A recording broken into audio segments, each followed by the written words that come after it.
పోలవరం గురించి మాట్లాడారు. అసలు నిజంగా నేను ఒకసారి ఆలోచన చేయాలి, అసలు పోలవరం అనే సబ్జెక్ట్ ఏమిటి అని. పూర్తి డ్యామ్ ఫోటో వేయమ్మా ఒకసారి, చూపించు ఒకసారి. పోలవరం అన్నది ఇది పోలవరం ప్రాజెక్టు, ఇది స్పిల్వే. అందరు ఈ ఫోటో ఒకసారి గమనించండి ఒకసారి, ప్రతి ఒక్కరు కూడా. ఎందుకంటే అసలు అర్థం కావాలి సార్ పోలవరం అనేది ఏమిటి అనేది, ఏం తప్పులు జరిగినాయి అనేది. ఈ పోలవరం అనేది ఇది పోలవరం ప్రాజెక్టు. ఈ స్పిల్వే ప్రాజెక్ట్, ఈ ముందర మీ ఫోటోలో కనిపించేది స్పిల్వే. ఈ స్పిల్వే అనేది పూర్తి అవుతేనే నీకు అటువైపున నువ్వు డ్యామ్ కడితే ఆ డ్యామ్ నువ్వు కట్టినప్పుడు నీళ్లు నిలుస్తాయి. ఆ నీళ్లు డైవర్ట్ అయ్యి ఈ స్పిల్వే గేట్ల ద్వారా నీళ్లు బయటికి రావాలా. అలా రాకపోతే ఆ నీళ్లు ఎక్కడికి పోతాయి? చంద్రబాబు నాయుడు ఏం చేసినాడు? ఈ స్పిల్వే పనులు పూర్తి చేయలే. ఫౌండేషన్ లెవెల్లోనే ఆ స్పిల్వే పనులు ఆపేసినాడు. ఎందుకు స్పిల్వే ఫోటో చూపించిన ఒకసారి. ఫౌండేషన్ లెవెల్లోనే ఆపేసినాడు. ఇప్పుడు నెక్స్ట్ ఇంకో ఫోటో. అది ఒక వైపున ఆపేసి రెండో వైపున కాఫర్ డ్యామ్ కట్టడం మొదలుపెట్టాడు. కాఫర్ డ్యామ్ అంటే ఏంది? వాటర్ ఫ్లోను ఆపి నువ్వు మెయిన్ డ్యామ్ పనులు చేసుకునే స్ట్రక్చర్ను కాఫర్ డ్యామ్ అంటారు. సో కాఫర్ డ్యామ్ అనేది ఫస్ట్ కాఫర్ డ్యామ్ కడుతున్నావు, తర్వాత గ్యాప్ ఇచ్చి ఇంకొక కాఫర్ డ్యామ్ ఇటువైపున కడుతున్నావు. ఎందుకంటే నీళ్ళు అటువైపు నుంచి రాకూడదు కాబట్టి. మధ్యలో నువ్వు మెయిన్ డ్యామ్ కడతావు. ఈ రెండు కాఫర్ డ్యామ్ స్ట్రక్చర్స్ మధ్యలో నువ్వు మెయిన్ డ్యామ్ కడతావు. That is rock filled main dam కడతావు. అది డిజైన్. ఈ కాఫర్ డ్యాములు అనేది ఎందుకు కడతావు? ఆ మెయిన్ డ్యామ్ పనులకు నీకు అబ్స్ట్రక్షన్ లేకోకుండా, నీళ్లు రాకుండా పని ఫెసిలిటేట్ చేయడం కోసం నువ్వు కడతావు.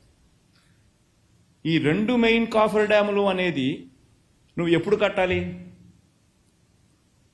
స్పిల్వే పనులు పూర్తి చేసిన తర్వాత కట్టాలి. నువ్వేం చేసినావు? ప్రీవియస్ స్లైడ్కి పోమ్మా. స్పిల్వే పనులు పూర్తి కాకుండా ఫస్ట్ ఫోటోకి పోమ్మా. స్పిల్వే పనులు పూర్తి కాకుండా కాఫర్ డ్యామ్ కట్టడం మొదలుపెట్టాం. ఒకవేళ ఆ కాఫర్ డ్యామ్ నువ్వు పూర్తిగా కట్టేసి ఉంటే నీళ్ళు ఎక్కడికి పోతాయి? నీళ్ళు ఎలా పోతాయి బయటికి? స్పిల్వే పనులు పూర్తి కాలా, నీళ్లు డైవర్ట్ చేయలేవు నువ్వు. ఎందుకంటే స్పిల్వే పనులు పూర్తి కాలేదు. నువ్వు కాఫర్ డ్యామ్ పూర్తి చేసేసిందంటే నీళ్ళు ఎక్కడికి పోతాయి? ఎలా పోతాయి?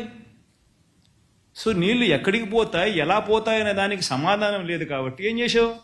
కాఫర్ డ్యామ్లో గ్యాప్లు ఇడిచిపెట్టేసినావు. అదిగో గ్యాప్లు కనిపిస్తా ఉన్నాయి చూడు. ఆ కాఫర్ డ్యామ్స్లో, రెండు కాఫర్ డ్యామ్స్లో మా మాదిరి గ్యాప్లు ఇడిచిపెట్టేసినాం నీళ్ళు పోవడానికి. మరి నీళ్లు ఎలా పోతాయి? ఆ గ్యాప్లో నుంచి పోవాలి కదా. సో 2400 మీటర్ల విస్తీర్ణం ఉన్న గోదావరి నది, 2400 మీటర్ల విస్తీర్ణం ఉన్న గోదావరి నది కేవలం ఈ చిన్న చిన్న గ్యాపుల నుంచి నీళ్లు ప్రవహించాల్సి వచ్చింది. ఎందుకంటే మిగతా చోట కాఫర్ డ్యామ్ అడ్డం ఉంది. స్పిల్వే పనులు కాల, స్పిల్వే పైపు నుంచి నీళ్లు రావు. సో ఆ రెండు గ్యాపుల నుంచి నది పోవాల్సి వచ్చింది. సో ఏమవుతుంది? 2400 మీటర్ల విస్తీర్ణంలో పోవాల్సిన గోదావరి నది, కాఫర్ డ్యామ్ ఉంది కాబట్టి మధ్యలో గ్యాపుల్లో నుంచి పోవాల్సి వచ్చింది. సో ఆ గ్యాపుల్లో మాత్రమే నది పోయేసరికి ఏమైంది? వెలాసిటీ పెరుగుతుంది, విస్తీర్ణం తగ్గింది, ఆటోమేటిక్లీ వెలాసిటీ పెరుగుతుంది. వెలాసిటీ పెరిగితే ఏమవుతుంది? స్కౌరింగ్ జరుగుతుంది. స్కౌరింగ్ జరిగితే ఏమైంది? కింద 22 మీటర్ల నుంచి 33 మీటర్ల డైఫ్రమ్ వాల్, అంటే కాఫర్ డ్యామ్ కింద ఉన్న స్ట్రక్చర్ను, ఫౌండేషన్ స్ట్రక్చర్ను డైఫ్రమ్ వాల్ అంటారు. It is nothing but foundation. పైన వచ్చేది కాఫర్ డ్యామ్, కింద వచ్చేది డైఫ్రమ్ వాల్, ఫౌండేషన్ మొత్తం ఎగిరిపోయినాయి స్కౌరింగ్ జరిగి. పైగా చంద్రబాబు నాయుడు చేసి తప్పేంది?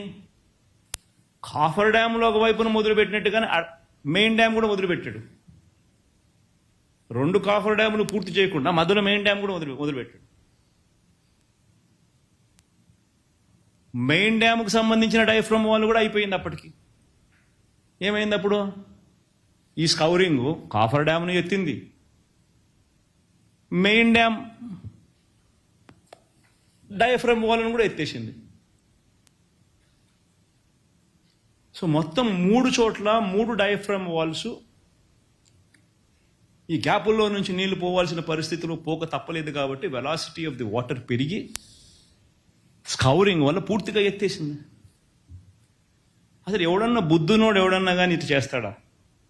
మీరే ఆలోచన చేయండి. అందరూ విఘ్నత కలిగిన డిగ్రీలు చదువుకున్న జర్నలిస్టులు మీరంతా.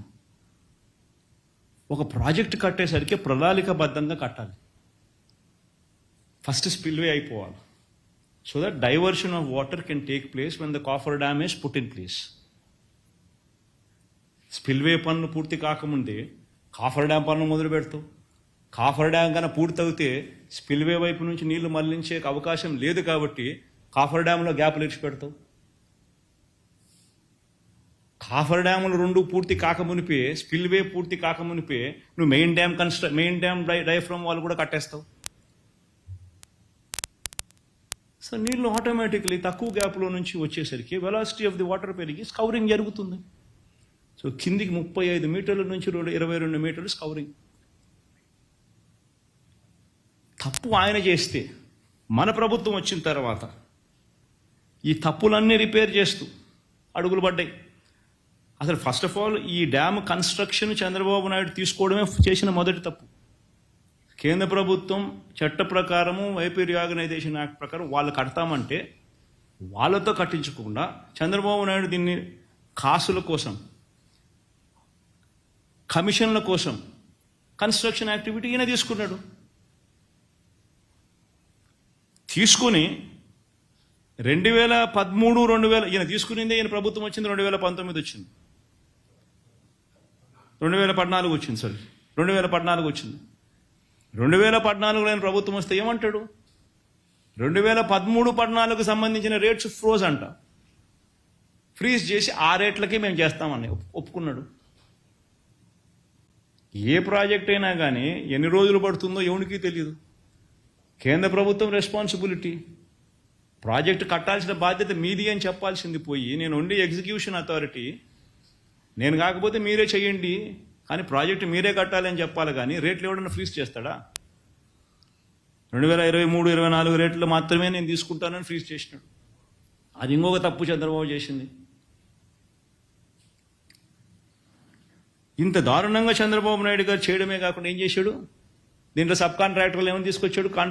పని ఈయన వర్కులు తీసుకుని ఫస్ట్ ఆఫ్ ఆల్ ఈ వర్కులన్నీ అక్కడ చేయాల్సిన స్పిల్వే వర్కుల్లో కాంక్రీట్ వర్కులు కాబట్టి రేట్లు మిగలవని చెప్పి, కాంక్రీట్ వర్కులు డబ్బులు మిగలవని చెప్పి, ఇదైతే అర్త్ వర్క్ అని చెప్పి కాంట్రాక్టర్లందరినీ ఇడి తీసినాడు, ఈ పనులు చేయించినాడు. ఇందులో సబ్ కాంట్రాక్టర్లు ఎవరు? ఈనాడు రామోజీరావు వియంకుడు ఒకడు, ఒక ఆయన ఈనాడు రామోజీరావు వియంకుడు సబ్ కాంట్రాక్టర్ ఒకరు, ఇంకొక ఆయన ఎవరు? యనమల రామకృష్ణుడు వియంకుడు. ఇవన్నీ నేను చెప్పేది వాస్తవాలు అవునా కాదా ప్రశ్నించండి మీరందరూ కూడా. నేను చెప్పేది వాస్తవం అవునా కాదా ప్రశ్నించండి మీరందరూ కూడా. ఆరోపణలు చేయడం లేదు నేను, సరైన ఆధారాలతో ఆరోపణలు చేస్తూ ఉండా. మనం చేసేది కరెక్టేనా అని చెప్పి ఆలోచన చేసే కార్యక్రమం చేయమని చెప్పి అడుగుతా ఉన్నా. నువ్వు స్పిల్వే వర్కులు ఎందుకు చేయలేదు?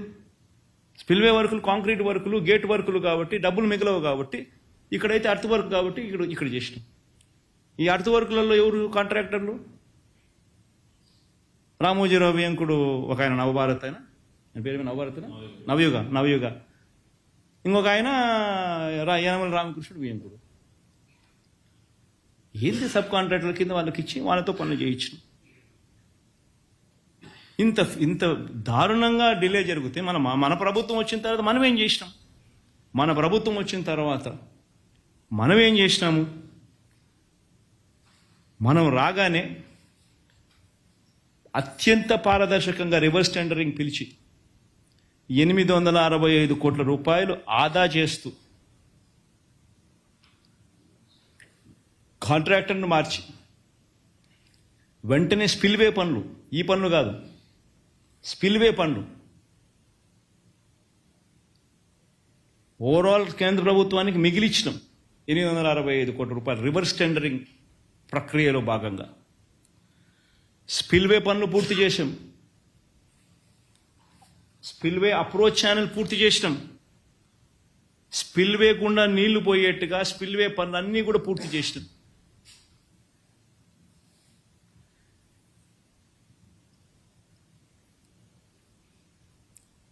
అప్రోచ్ ఛానల్లో దిగువ కాఫర్ డ్యాము ఎగువ కాఫర్ డ్యాముల్లోని గ్యాప్లకు సంబంధించి కాంక్రీట్ నిర్మాణం పూర్తి చేసినాం. ఇదంతా మనం చేసినాం.